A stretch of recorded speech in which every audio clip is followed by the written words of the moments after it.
चिपळूणचा आवाज म्हणून एक चिपळूणचा कॉमेंटेटर म्हणून एक मुलाखत घेण्यासाठी भाऊ आलाय। तर तुमच्या समेत आम्ही देखील जोडले गेलोय। बघूया आता कौन बनेगा करोडपती मधील अमिताभ बच्चन यांचे प्रश्न देखील कशा पद्धतीचे आहेत। तर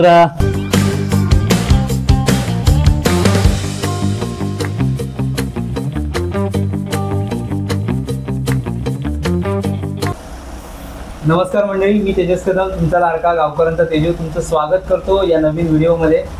तर आजचा जो व्हिडिओ आहे तो परत एकदा आपण इंटरव्ह्यू घेतोय, एक उद्योजक आणि एक कंटेंट क्रिएटर आणि एक क्रिकेट कॉमेंटेटर म्हणून नावारूपाला आलेला माझा भाऊ प्रथमेश कदम। तर सुरुवात करूया त्याच्या जीवनात जो प्रवास होता। कारण काय असतं, आपल्याला फक्त इंस्टाग्रामवर किंवा यूट्यूबवर ही मुलं जी असतात ती कंटेंट क्रिएट करताना दिसतात, पण त्यांच्या आयुष्यात जे अडथळे असतात किंवा त्यांना ज्या अडचणी येतात तर ते आपल्याला माहीत नसतात। तर ते पोचवण्याचं काम या व्हिडिओच्या माध्यमातून मी करतोय। तर माझ्यासोबत आज प्रथमेश कदम आहे। याच्या आधी मी 3 इंटरव्ह्यू केलेले आहेत, हा माझा 4था इंटरव्ह्यू आहे, तो मी माझ्या भावाचाच करतोय। तर चला सुरू करूया विचारूया प्रश्न प्रथमेशला। प्रथम मी सर्वांचं स्वागत करेन या चॅनलवरती, कारण गावकरांचा तेजू देखील एक मोठं पेज आहे आणि नक्कीच माझा भाऊच आहे। आणि आज अभिमान वाटतोय की आज कुठेतरी भावाभावाचं बॉन्डिंग आज एकत्र होतं आणि कुठेतरी त्याला देखील कुठेतरी वाटलं इंटरव्ह्यू घ्यावा आणि मला देखील कुठेतरी असं वाटायचं, मी त्याला बऱ्याच वेळा देखील बोलायचो, कारण त्यांच्या चॅनलवरती कॉमेडी व्हिडिओज वगैरे असायच्या, त्यामुळे मी देखील त्याला बोलायचो की मी आलो की आपण कधीतरी एखादा कंटेंट किंवा एखादी व्हिडिओ बनवूया। तर आज योगायोग असा आहे की एक चिपळूणचा आवाज म्हणून एक चिपळूणचा कॉमेंटेटर म्हणून एक मुलाखत घेण्यासाठी भाऊ आलाय। तर तुमच्या समेत आम्ही देखील जोडले गेलोय। बघूया आता कौन बनेगा करोडपती मधील अमिताभ बच्चन यांचे प्रश्न देखील कशा पद्धतीचे आहेत। तर चला सुरू करूया। तर प्रथमेश, तू सुरुवात केलीस कॉलेज जीवन, म्हणजे आपण कॉलेज जीवनाकडे येऊया। कॉलेज जीवनात तू सुरुवात केलीस नेटवर्क मार्केटिंग पासून आणि त्याच्यानंतरचा तो प्रवास अगदी कॉमेंटेटर पर्यंत कसा होता?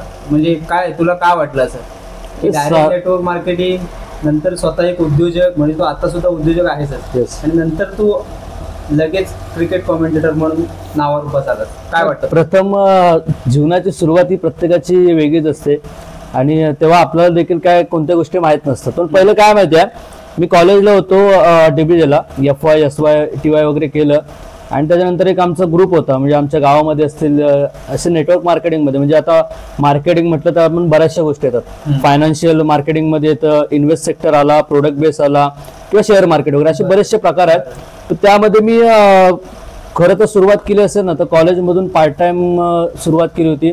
आयुष्यामध्ये कधी आपण शाळेमध्ये भाषण कधी केलं नाही। जेव्हा लोकमान्य टिळक जयंती किंवा गांधी जयंती किंवा कोणते ज्यावेळी भाषण द्यायचं आहे त्यावेळी तो दिवस येणार, त्याच्या आदल्या दिवशी 1 दिवस आधीपासून आपली दांडी, आपण जायचंच नाही, कारण आपल्याला माईक तर आमची गोष्ट राहिली, पण ते 4-5 मुलं असायची क्लासमध्ये, मॅडम वगैरे आपला बोलायचे, तू बोल, आज प्रॅक्टिस घेऊया आपण, असं तसं। मी जायचोच ना, कारण तेव्हा आपली तेव्हा हिंमतच नसायची, बोबडी पण वाढायची।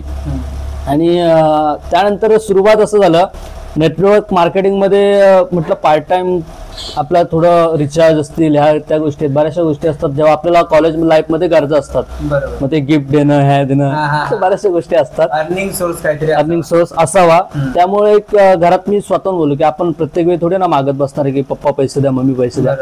ते स्वतःला कुठेतरी असं रिअलाइज व्हायला लागलं की आपण पण कॉलेज करता करता काहीतरी करूया।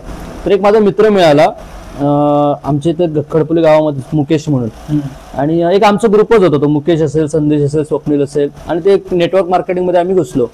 प्रोडक्ट बेस्ड कंपनी होती आणि त्याच्यामधून पण मला एक कॉन्फिडन्स एक वेगळा मिळाला की जे आज मी बोलतोय ना, आज तुमच्या समोर असेल, व्हिडिओ समोर असेल किंवा कॉमेंट्री म्हणून, कॉमेंटेटर म्हणून बाहेर देखील जाऊन मी वेगवेगळ्या तालुक्यात कॉमेंट्री करतो। तो जो बेस असतो ना माणसाचा तयार व्हायचा, तो नेटवर्क मार्केटिंगने दिला, हे मी नेहमी बोलेन। कारण मार्केटमध्ये ज्या गोष्टीतनं आपण ज्या फील्डमधनं जातोय ना त्याचा प्रॉपर जर तुम्ही अभ्यास केला तर त्याच्यात तुम्ही सक्सेस होणार, यात मात्र शंका नसते।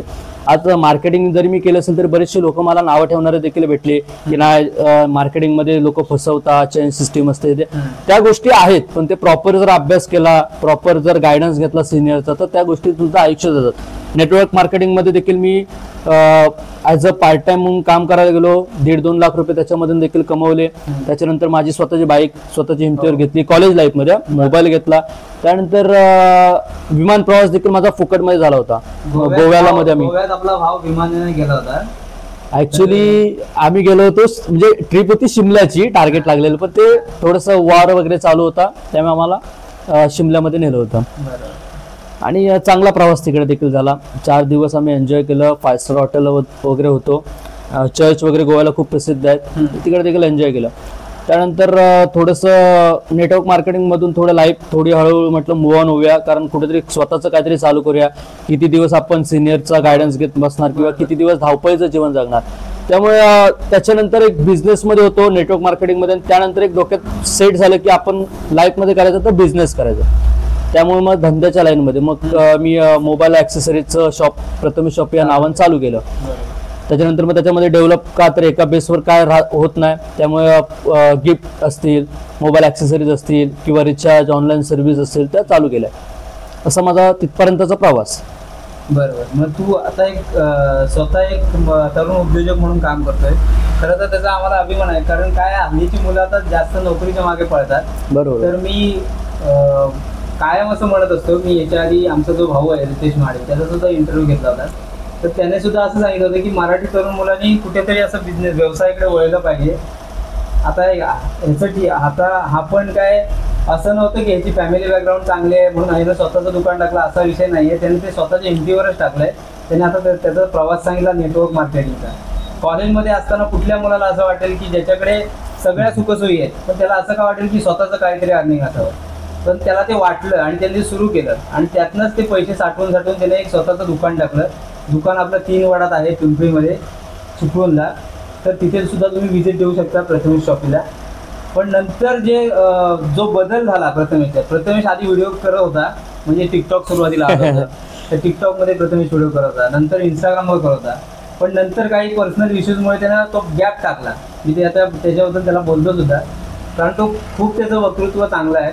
आणि तो आता हे सांगत नाही, त्यानं नाटकात सुद्धा काम केलेलं आहे आपल्याकडे. म्हणजे आपल्या उमरी गावात जे नाटक होतं त्याच्यात सुद्धा त्यानं काम केलेलं आहे. त्याचे व्हिडिओज पण युट्यूबला आहेत आणि आम्ही सोबत केलंय, असं पण आहे आम्ही सोबत केलेलं आहे नाटकात. आणि आम्ही जेव्हा लहान होतो ना अगदी, तर आम्ही हनुमंताच्या देवळात म्हणजे माझ्या घराच्या बरोबर लहानपणी तिथं पण आम्ही असं म्हणजे ते ऍक्च्युली आमचं ते नाटक असायचं कसं माहिती आहे.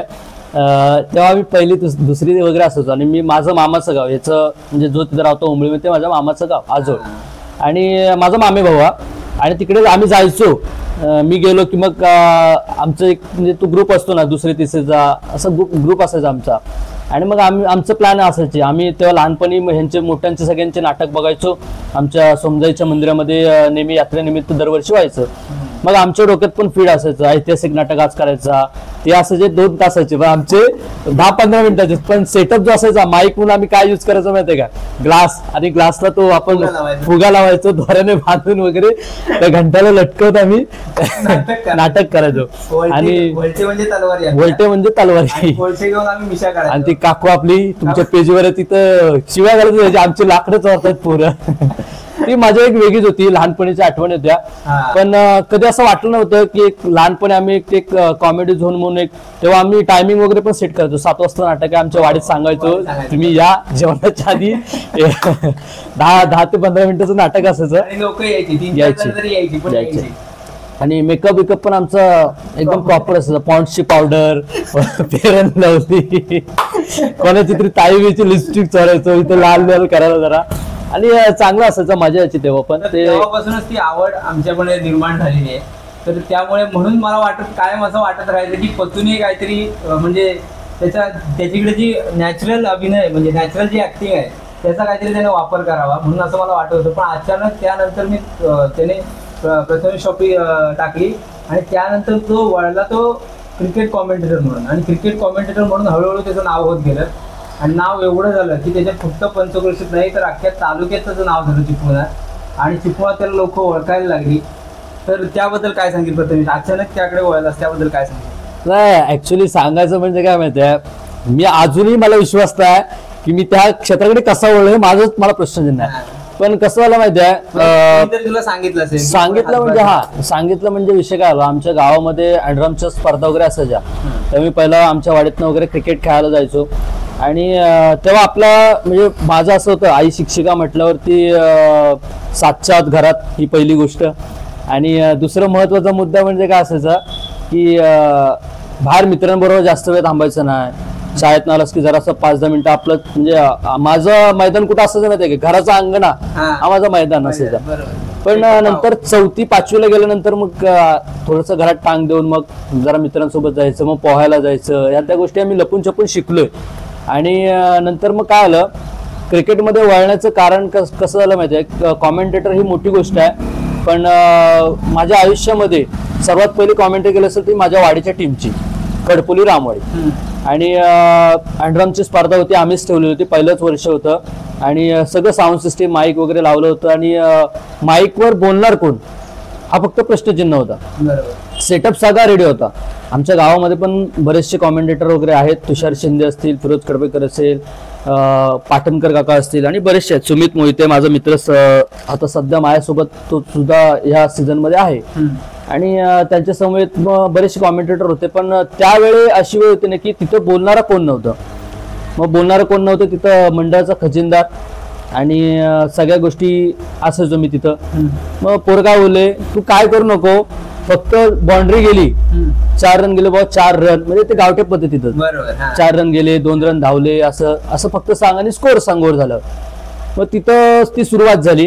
त्याच्यानंतर आमच्या गेल्या वर्षी पंचक्रोशी, म्हणजे मी 2 ते 2.5 वर्ष ह्या क्षेत्रामध्ये वळलो, पण ज्या वेगाने माझा प्रवास झाला ना तो खूप चांगला झाला. पंचक्रोशी प्रत्येक तालुक्यावाईज प्रत्येक गावाच्या पंचक्रोशी असतात क्रिकेट असोसिएशनच्या, तसे आमच्या इकडच्या दसपटी असेल किंवा आमचा हा विभाग जो आहे त्याचा एक पंचक्रोशी आहे. आणि त्या पंचक्रोशी मधील नुरानी मोहल्ला म्हणून एक आहे. तिथं मी माझ्या गावची मॅच, माझं दुकान उघडायचा टाइम 9:30 वाजता मी दुकान देतो, आणि तिकडे गावची टीम गेली होती नुरानी मोहल्ल्यामध्ये, पिंपळीमध्ये, जयविठ्ठल पिंपळी वगैरे, ते माहिती असेल तुम्हाला ऐकून. आणि त्या ठिकाणी मॅच पोरं खेळायला गेलेत म्हणून चला सपोर्ट म्हणून आणि एक मॅच बघायला म्हणून आपण गेलो होतो. तर त्या ठिकाणी असं सिच्युएशन झाली, ओरमची स्पर्धा होती आणि तिथं देखील बोलायला कोण नव्हतं. आणि त्यावेळी मग तिथल्या मुलांनी, मी आरातारा आधी मला थोडंफार इच्छा झाली होती, चला आपण इथं बोलूया, कोण नाही आहे, आपण जरा शेर बनूया इथं. मग असं एक सुरुवात होती. शेर वगैरे असं काय नव्हतं, असंच नॉर्मलच बोलत गेलो. पण मग हळूहळू पाय घासत त्या स्टेजची ते गेलो. आधी बघितलं आरातारा की कोण हाय काय, कोण बोलणारं वाटतंय काय, कोण नाही. नंतर मग त्या स्कोर कार्डच्या साईडला जाऊन बसलो, गॉगल लाव काय, कधी मध्येच टोपी काढत. नंतर मग म्हटलं साईडला माईक दिसलं, म्हटलं कोण बोलत नाही काय. तो मित्र होता एक, तो बोलला नाही बोलत आहे, तू बोलतोस काय दे. मग तिथनं जी सुरुवात केली ना, मग तिथं मला 2-3 ठिकाणचे, 2-3 गावातले, दळवटणे गावातलं बाबू इंगावले असतील किंवा बरेचसे आहेत असे खेळाडू जुने, ते मला बोलले की तुझा आवाज खूप चांगला आहे, तू थोडंसं बोलायला शिक, थोडं मध्ये पंचेस मारायला शिक. त्याच्यानंतर मग दुसरी पंचक्रोशीतली आमच्या गावातली स्पर्धा केली, मंगलमूर्ती तांबडवडची. आणि त्यानंतर आहे ना सुरुवातच झाली. मग आमच्या चिपळूण तालुक्यातील जेवढ्या पंचक्रोशी आहेत तिथं प्रत्येक ठिकाणी मी चिपळूण तालुका कव्हर केला. चिपळूण तालुका 1 वर्षामध्ये बोलणं चालणं सगळ्या गोष्टी व्हायला लागल्या. आणि त्यानंतर पुढचा प्रवास खेड तालुका. आणि खेड तालुक्यामध्ये देखील असं कोण नाही आहे की प्रत्येकाच्या वाटेवरती जात असताना कोणतरी मोठा माणूस म्हणजे साथ देणारा गरजेचा असतो प्रत्येक वाटलं. हा, तर माझ्या लाईफमध्ये एक सूरज शिंदे खेडचा कॉमेंटेटर आहे, त्याचा एक मस्त मोठा आवाज आहे. आणि त्याचा देखील तुम्हाला रील्स वगैरे कधीतरी सूरज शिंदे म्हणून टाकलं तो देखील पाहायला मिळेल. मित्रच आहे आपला. त्याच्याने माझी ओळख गवळी प्रीमियर लीग चिपळूणमध्ये गवळी समाजाची मोठी स्पर्धा होती, त्या ठिकाणी पहिल्याच वर्ष होता आणि तेव्हा आमची ओळख झाली. आणि त्यानंतर मग त्याच्या माध्यमातून मला खेडमध्ये वगैरे स्पर्धा मिळायला लागल्या. आणि त्या ठिकाणी मी एकदा स्पर्धा करायचो, त्या ठिकाणी पुढच्या वर्षीला स्वतःहून आयोजकांचे मला फोन यायचे. त्याच्यानंतर मी त्याच्याच माध्यमातून परत दापोलीमध्ये गेलो, दापोलीमध्ये स्पर्धा चालू केल्या. तुमच्या ओंबळीतील गुहागर तालुक्यामधील मार्गतामाने MPL म्हणजे मार्गतामाने प्रीमियर लीग, ती 6वं पर्व मला वाटतं मी तिथे केलं होतं गेल्या वर्षी. अशा मोठमोठ्या स्पर्धा मिळाल्या. आणि असं मी माझं मोठेपणा सांगत नाही, जे ह्या गोष्टी मिळाल्या त्या सर्व म्हणजे जे आयोजक आहेत प्रत्येक गावातले ग्रामस्थ आहेत त्यांचं असणारं प्रेम आणि त्यांची असणारी साथ आहे. कारण आज कॉमेंट्री क्षेत्रामध्ये देखील बरेचसे कॉमेंटेटर आहेत, सूत्रसंचालक आहेत, परंतु त्यामधून देखील आपल्याला कुठेतरी बोलवणं ही देखील आपल्यासाठी मोठी गोष्ट आहे. कारण नेहमी म्हटलं जातं ना की ज्याच्याकडे डोळे चांगले आहेत त्याला जग चांगलं दिसतं, परंतु ज्याचं हे वक्तृत्व चांगलं आहे, ज्याची जीभ चांगली आहे, जो माणसाशी प्रेमाने वागतो ना त्याला माणसं स्वतःहून जवळ करतात. आणि ते माझ्या आयुष्यामध्ये आलं. आणि एक सूत्रसंचालक म्हणून चिपळूण तालुका असेल, गुहागर तालुका असेल किंवा खेड तालुका आणि दापोली, आणि पुढच्या वर्षी मंडणगडची देखील एक मोठी स्पर्धा माझ्या नशिबात आहे. तेथील आयोजकांनी देखील सांगितलंय पुढच्या वर्षीच्या येणाऱ्या सीझन मध्ये मंडणगडमध्ये एक स्पर्धा आहे. तर असा एक प्रवास माझ्या आयुष्यामधला आहे. तर अनेक तालुक्यात प्रथमेशचं नाव झालेलं आहे. क्रिकेट कॉमेंटेटर होणं एवढं सोपं नाही आहे खरं तर. कारण आपण एक रील असेल तर रीलमध्ये 1 मिनिटाचा व्हिडिओ करायला आम्हाला 5 ते घ्यायला लागतात. पण कॉमेंटेटर लाईव्ह कॉमेंट्री करणं म्हणजे अक्षरशः नाटकात काम करण्यासारखं आहे, लाईव्ह ॲक्टिंग करण्यासारखं. आणि त्याचा तो अनुभव असल्यामुळे तो म्हणजे चांगलं बोलतो आणि त्याचा फायदा त्याला चांगला होतोय. आणि ती आवड असायला पाहिजे खरं तर. एक बिझनेस म्हणून नाही तर तो एक आवड म्हणून करतो. हे मलाही माहिती आहे, त्यांना सांगण्याची गरज नाही. तर ते आवड म्हणून तो करत असतो आणि त्याचं नाव झालेलं आहे. पण यात तू कोणाला श्रेय देशील किंवा आपण म्हणा तू सुरेश शिंदेचं नाव घेतलंस? तो एक सुरेश शिंदेचं नाव घेण्याचं कारण म्हणजे प्रत्येक जण प्रत्येक स्वतःच्या हिमतीवरती मोठा होत असतो. सुरेश शिंदेचं नाव घ्यायचं कारण काय माहिती आहे, आज चिपळूण तालुक्यामध्ये मी बऱ्याचशा ठिकाणी ना स्वतःच्या हिमतीवरती आयोजकांसोबत बॉन्डिंग केलं, त्यांच्यामुळे मला स्पर्धा मिळाल्या. आणि ज्या ज्या ठिकाणी मग आता प्रत्येक ठिकाणी पागेवरती जायचो, तिथं कोणतरी दुसऱ्या गावातील आयोजक भेटायचे की आमची स्पर्धा ये ते आहे. पण आपल्या तालुक्यातून बाहेर पडण्यासाठी एक नाव लागतं ना, म्हणजे खेड तालुका. तर खेड तालुक्यामध्ये माझा मित्र सुरेश शिंदे, मी त्याचं नाव घेतलं. आणि तुम्ही श्रेय बोललात तर मी तर म्हणेन सर्वात महत्वाची गोष्ट म्हणजे माईकवरती बोलण्यासाठी आपण बाहेरनं बांधावरून बसून स्टेजच्या खालून बऱ्याचशा काही गोष्टी बोलू शकतो, पण जेव्हा माईक आपल्या हातामध्ये येतो ना तेव्हा आपली बोबडी वाळायला लागते. तर ते श्रेय मी देन. हात थरथरायला लागतात, काय बोलू, म्हणजे जे भाषण द्यायचं असेल ते कवितेमध्ये रूपांतर होतं. पण सर्वात महत्वाचं काय माहिती, मी श्रेय माझ्या आई वडिलांतर देईन अर्थात, कारण त्यांनी मला नेटवर्क मार्केटिंग मध्ये टाकलं. त्याच्यामध्ये नेटवर्क हे नाही केलं म्हणजे तू जाऊ नकोस असं नाही. माझ्या आयुष्यामध्ये प्रत्येक गोष्टीमध्ये माझं दुकान असेल किंवा कॉमेंट्री असेल किंवा खेळायला जाणं असेल किंवा प्रत्येक गोष्टी असतील, मला कधीच आई वडिलांनी विरोध केला नाही. प्रत्येक गोष्टी तुला आवडतं ना तू कर. आणि आज त्यांना देखील बरं वाटतं, कारण बरेचसे माझ्या वडिलांच्या देखील ओळखी आहेत, आईच्या देखील ओळखी आहेत. बरेच जण त्यांना स्वतःहून सांगतात किंवा तुमचा मुलगा आमच्या इथं कॉमेंट्रीला आला होता, त्यांना देखील बरं वाटतं. त्या आयुष्यामध्ये असं नाही की कोणतं क्षेत्र वाईट आहे, तुम्ही कुठल्या ना कुठल्या क्षेत्रामध्ये चांगलं काम करू शकता. आणि ते माझं नशीब चांगलं आहे की आयोजक देखील मला चांगले मिळतात, मित्रपरिवार देखील माझा चांगला आहे आणि प्रेम करणारे आहेत, आणि त्यांच्या प्रेमामुळेच आज इथपर्यंत मी आहे. तू आता एवढे तालुके फिरतोस, तुला एखादी अशी कॉम्प्लिमेंट आली का म्हणजे कॉमेंट्री बद्दल? म्हणजे तुला बऱ्याच कॉम्प्लिमेंट आले असतील, पण बेस्ट कॉम्प्लिमेंट अशी कोणती सांगितलं? म्हणजे असं कोणतरी भेटलंय फॅन तुला तू चांगले कॉमेंट्री करतोस किंवा तुझा आवाज ऐकायला खूप छान वाटतो असं? हा, आता तसं म्हणायला गेलात ना तर इन्स्टावर एखादी कमेंट आली? इन्स्टावरती आता लेटेस्ट एक कमेंट आली होती. आता मी 1-2 दिवसापूर्वी एक रील्स टाकली होती आणि अंजनवेल मधील एक मोठा खेळाडू, म्हणजे अंजनवेल गावातून बिलॉंग करायचं आणि गुहागर तालुक्यात एक मोठं नाव होतं चंद्रकांत कांबरे म्हणून. आणि मी जेव्हा कॉमेंट्री मध्ये देखील नव्हतं, जेव्हा क्रिकेट पण जास्त आपल्याला तेवढं आपण खेळणं बिळणं नसायचं, त्यावेळी त्याच्या रील्स वगैरे किंवा कोणाच्या माध्यमातून असा सामना वगैरे त्याचा ऐकलेला असायचा की चंद्रकांत कांबरे फिरकीचा जादूगर आणि गुहागर तालुक्यातील एक मोठा खेळाडू. आणि थोडासा नैसर्गिक आणि थोडस आजार देखील होता त्यांना, त्यामुळे ते फेस देखील करत होते, परंतु बोलतात नशिबाच्या पुढे जाता येत नाही. त्यामुळे काळाच्या पडद्याआड मागे तो एक मोठा खेळाडू गेला. आणि त्यांचं टी शर्ट मी घातलं होतं परवा एक त्या रील्स मध्ये, इथे लोगो आहे, त्यांचा फोटो देखील आहे, स्मृती चषक म्हणून व्हाईट कलरचा टी शर्ट. आणि त्यावरती एक कोणीतरी कमेंट केले की दादा तुमचे व्हिडिओज खूप चांगले आहेत. मला त्यांचं आता नाव आठवत नाही, मी नंतर नेक्स्ट टाइम नक्कीच त्यांचं नाव देखील घेईन. आणि त्यांनी टाकलं काय माहितीये का की दादा चंद्रकांत कांबरे याचं तुझ्या टी शर्टवरती फोटो बघितला आणि तुझा आवाज बघितला, खूप चांगलं वाटलं, बरं वाटलं. म्हणजे काय माहिती आहे, तिथं मी स्पर्धा देखील केली अंजनवेल मध्ये, त्यांची स्मृती चषक. ते पण एक माझं नशीब आहे की असा मोठ्या खेळाडूची मला स्पर्धा करायला मिळाली. पण एक तेव्हा आपल्याला असं वाटतं की चला आपण काहीतरी करतो ना जीवनमध्ये, बरं, समाधान मिळतं. मग त्या कमेंट मध्ये ना मला ते एवढं वाटलं ना की त्या एक फोटो आहे बरं. स्मृती चषक, पण त्या खेळाडूचं नाव का आज मोठं आहे ना त्या एका कमेंटमुळे कळतं.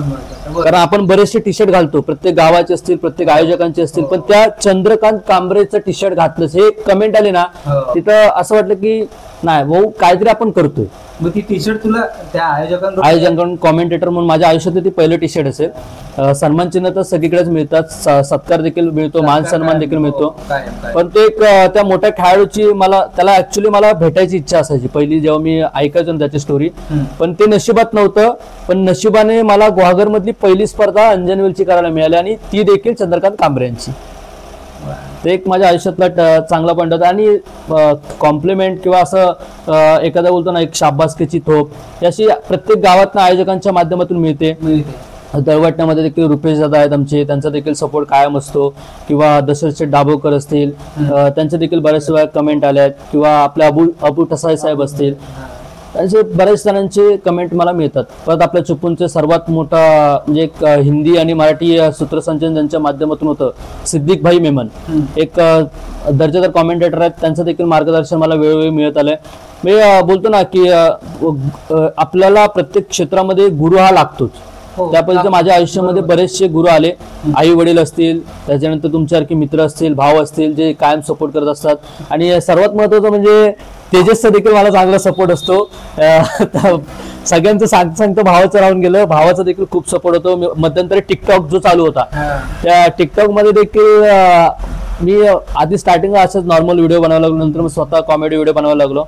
त्यामध्ये असं टाइम मला 10K फॉलोअर्स झाले होते माझे. आणि नेमकं ते चायनाचं वगैरे आपल्या इंडियाचं वगैरे ते बरेचसे क्रॉस कनेक्शन वगैरे व्हायला लागले, त्यामुळे बरेचसे वादविवाद व्हायला लागले, त्यामुळे तो टिकटॉक बॅन झाला. तिथनं मग मी होप्स तोडले. तू बोलतोय ना की मध्ये व्हिडिओ बनवायचा पतो टिकटॉकला वगैरे चांगलं होतं, नंतर मग ते नंतर मग परत इच्छा मेली गेली. मग म्हटलं जाऊ दे, चला परत हे बॅन झालं, परत उद्या आपण काय बनवणार ते बॅन होणार, ते कशाला तेच करत बसायचं. पण त्यानंतर मग तो विषय मी थोडा साईडला ठेवला व्हिडिओचा. नंतर मग वळलो कॉमेंटेटर आणि उद्योजक म्हणून. तर आता परत त्याने व्हिडिओ चालू केलेत, एक महिना झाला असेल ना, महिना झाला.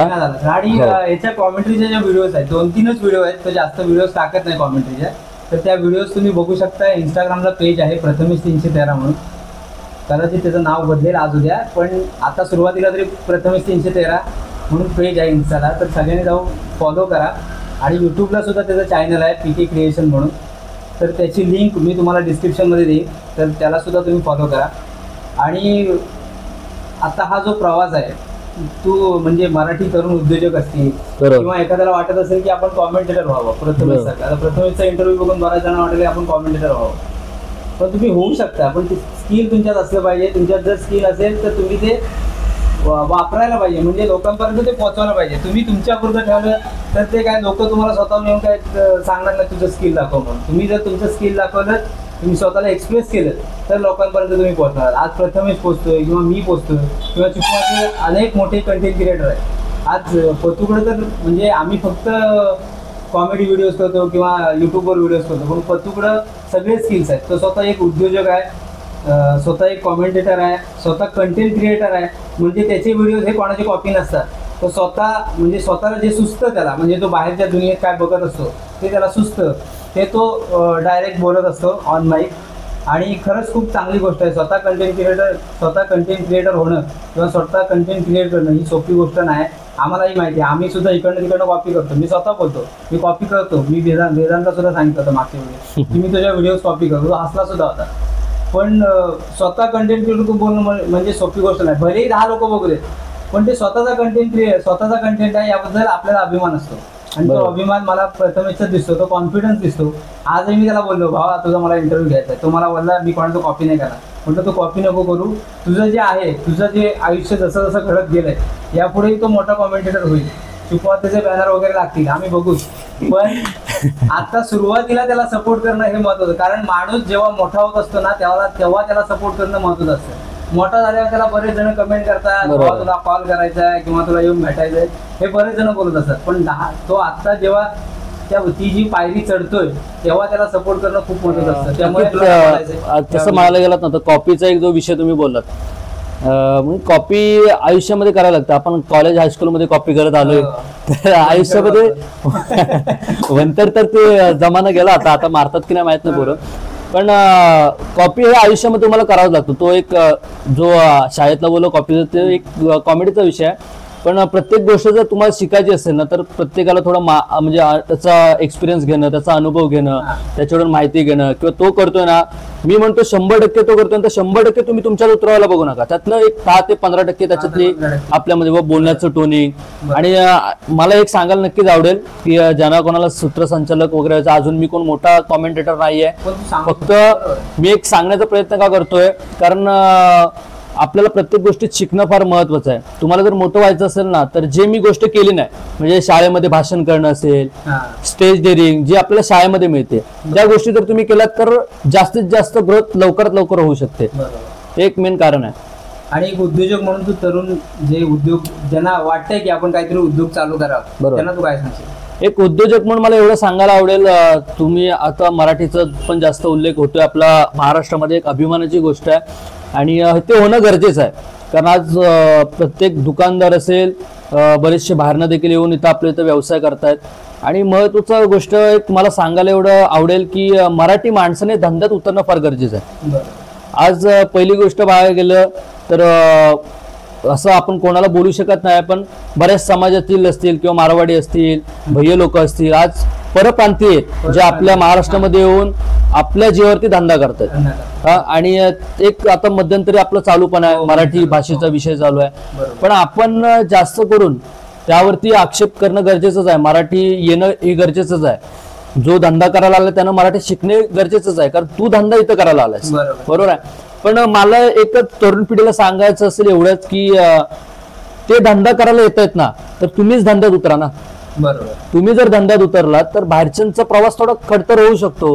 आणि महत्वाची गोष्ट या तुमच्या तेजू गावकरांचा तेजू या चॅनलवर मला एवढं सांगायला आवडेल की सर्वात महत्वाचा सपोर्ट जो आपल्या मराठी लोकांचाच गरजेचा आहे. कारण आज बघितलं ना, आपल्या शेजारचा मुलगा दुकान आहे त्याचं काय, पण तो शेजारचा माणूस त्याच्या दुकानात जात नाही, तो जाणार मारवाडीकडे, भैयांकडे. का जातो तर तो शेट बोलतो, शेट या.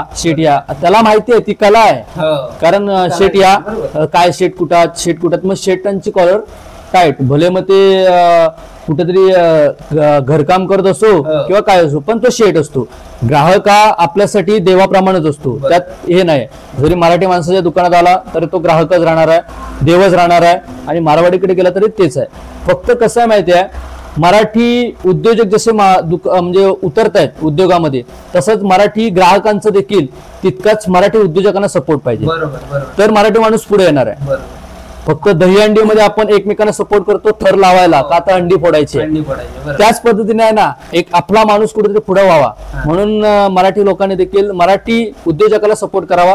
आणि बऱ्याच वेळा तू स्टेटस माझे बघत असेल व्हॉट्सअपला, मी प्रामुख्याने ठेवत असतो. कुठचाही मराठी उद्योजक असेल किंवा भले एखादी चहाची जरी टपरी टाकला तरी मी त्याला स्वतः जाऊन भेटतो, अभिनंदन करतो. आणि माझं स्टेटस मध्ये मेन्शन असतं की भावा अभिमान आहे, आपल्या मराठी माणूस कुठेतरी उद्योगात उतरतोय, आणि उतरणं गरजेचं आहे. बरोबर आहे, त्याचं म्हणणं सुद्धा एकदम बरोबर आहे. आणि ही काळाची गरज आहे खरं तर. आता मी सुद्धा माझ्या मोबाईल ऍक्सेसरीज जर घ्यायचे असेल तर मी डायरेक्ट पतूलाच फोन करतो. आज तो माझा भाव आहे म्हणून मी त्याच्याकडून घेतो, पण असंच आपले सुद्धा बरेच नातेवाईक असतात जे उद्योगात असतात, तर त्यांच्याकडून काहीतरी घेत जा, कारण तेवढा त्यांना सपोर्टही मिळतो. ही लोक तुम्हाला शेड म्हणतात, पण ती जर एखादी वस्तू खराब असेल ना, ती सुद्धा तुम्हाला विकतात. पण मी आज जर आपला माणूस असेल तर आपण त्याला डायरेक्ट बोलू शकतो, आणि तोही आपल्याला जर चांगली वस्तू असेल तरच देतो. आता मला पतूचा चांगला अनुभव आहे. मी जेवढ्या वस्तू घेतल्या पतूकडून, प्रथमेश शॉपिंगमधून, तर सगळ्या वस्तू चांगल्या निघाल्या आहेत. आणि तो डायरेक्ट मला सांगतो ही वस्तू चांगली आहे, तू घे, ही चांगली नाही तू नको घेऊ. तो तोंडावर सांगतो, मला आवडली तरी सांगतो. मग हे मराठी उद्योजकांचं प्रामाणिकपणा आहे, आणि तो त्यांनी जपलाय. त्यामुळे अनेक मराठी उद्योजक तयार होणं गरजेचं आहे, आणि आपण सुद्धा मराठी माणसाकडेच खरेदी करावी असं मला सुद्धा वाटतं. सुरुवात आहे मित्र म्हणेन, कारण कधीच आहे ना आयुष्यामध्ये आपण कधी स्वतःला मोठं झालो हे बघायचंच नाही. कारण माझी तर ही सुरुवात आहे, मी अजून काहीच नाही. मी नेहमी म्हणजे कॉमेंटेटर म्हणून कुणाल दाते असतील यांना फॉलो करत असतो.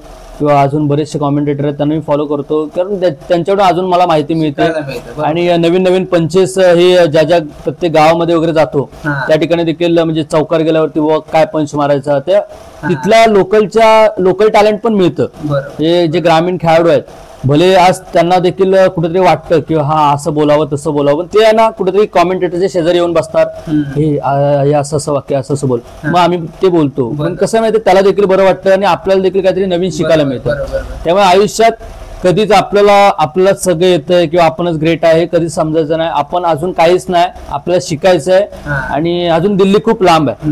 हा, आपण जो कंटेंट क्रिएट करत नसतो ना, एखादा लहान मुलगा जरी असला ना तरी तो खूप काही आपल्याला शिकवून जातो एखादं वाक्य बोलून. तसंच काहीसं होतं आणि आपल्याला त्यातून मिळतं आणि त्यांनाही त्याचं समाधान मिळतं. आता मी बऱ्याच वेळा स्पर्धेमध्ये जातो ना, मला असे पण भेटतात की म्हणजे बारकी मुलं वगैरे पण येतात, दादा माईकवर बोलायचं, बाईक मी देतो, आयोजकांना आधी विचारतो, देतो. का माहिती आहे, मी लहानपणी माईक धरला नाही, पण त्याने आज धरला नाही ना माईक, तर उद्या मी असं नाही म्हणत की कॉमेंटेटरच बनतील असं नाही, पण एक स्टेज डेअरिंग, एक माईक वरती बोलण्याचं, किंवा एखादा समजा पॉलिटिक्स मध्ये गेला तर त्याला एक डेअरिंग मिळेल, किंवा एखादा कुठेतरी एक सूत्रसंचालक झाला, कॉमेंटेटर झाला, किंवा अशा बरेचसे आपण बोलतो ना की व्यासपीठावरती जी गोष्टी असतात माईक वरती, त्या गोष्टी ते करण्याचं धाडस त्यांना मिळत असतं. ही गोष्ट मात्र खरी आहे. ठीक आहे, तर व्हिडिओ नक्की लाईक करा, शेअर करा, कमेंट करा आणि प्रथमेश कदमला मोठं करा. तर मला देखील जाता तर एवढं सांगायला नक्कीच आवडेल, जरी आज माझा इंटरव्ह्यू गेला असं तरी माझा भाव आहे, मामाचा मुलगा आहे, आणि गावकऱ्यांचा तेजू म्हणजे एक त्यांची टीम छोटी टीम आहे, आणि मला सांगायला नक्की आवडेल, ही कला असते ना ती माणसाला जिवंत ठेवत असते. आणि त्याचं एक उत्तम उदाहरण हे आहे, कारण त्याच्या मॅन पॉवर त्याच्याकडे कमी आहे. आज बघायला गेलं तर युट्यूब वरती पेज खोलणं देखील खाऊची गोष्ट नाही आहे. त्याच्यासाठी मॅन पॉवर, एडिटिंगसाठी वेळ, व्हिडिओ बनवण्यासाठी वेळ, आणि सगळं बिचारा एकटा मॅनेज करत असतो. त्याच्यामध्ये आमची काकू देखील आहे, आमची फेमस आहे ती, आणि तिला देखील फेमस करा, त्यांच्या पेजला देखील फेमस करा, आणि त्यांचा ग्रुप देखील छोटा आहे. छोटे पियुष आहे, अजून आपला तो आदित्य आहे, बरेचसे छोटे मोठे कलाकार आहेत, ते भविष्यात खूप मोठे होतील. आणि आमचा सर्वांचा ऋषी ज्याने या पेजला सुरुवात करण्यासाठी तेजूला खूप मोठा सपोर्ट केला, आणि तुमचा देखील सपोर्ट खूप महत्वाचा आहे. आताच मला बातमी कळली की 1K आपले सबस्क्रायबर्स झालेत. 1K चे लवकरात लवकर जास्तीत जास्त सबस्क्रायबर्स व्हावे, मिलियन्स मध्ये भावाचं आपलं पेज फेमस व्हावं, झळकावं. उंबरी गावाचं नाही, चिपळूण तालुक्याचं नाही, तर रत्नागिरी जिल्हा आणि महाराष्ट्रामध्ये गावकऱ्यांचा तेजू तुमच्या सपोर्टमुळे मोठा होणार आहे, तुमच्या प्रेमामुळे मोठा होणार आहे. आणि तुमचं प्रेम मला देखील असू द्या, आमच्या तेजूला देखील असू द्या, गावकऱ्यांच्या काय बोलतो भावकी हॅशटॅग भावकीला देखील असू द्या. आणि माझं देखील इन्स्टावरती आयडी आहे प्रथमेश 313, अर्थात जर चेंज केलं तर नक्कीच सध्या तरी 313 आहे, परंतु जर बदलायचं झालं तर चिपळूणचा कॉमेंटेटर म्हणून नक्कीच असेल आयडी. तर नक्की माझ्या देखील चॅनलला किंवा माझ्या देखील इन्स्टाच्या आयडीला फॉलो करा, लाईक करा. माझ्या देखील मोटिवेशनल व्हिडिओ तुमच्यापर्यंत पोहोचतील. आवडला तर लाईक करा, फॉलो करा, आणि सपोर्ट जास्त करून आपल्या गावकऱ्यांच्या तेजूला नक्कीच करा. कारण येणाऱ्या सीझन मध्ये मी जरी सूत्रसंचालक किंवा कॉमेंटेटर असलो तरी गावकऱ्यांच्या तेजूवरती देखील एक कॉमेडी व्हिडिओ नक्कीच लवकरात लवकर आम्ही घेऊन येऊ. तो देखील प्रयत्न असेल आणि तो देखील चांगला तुमच्या सपोर्टमुळे मोठा होईल. धन्यवाद. बाय.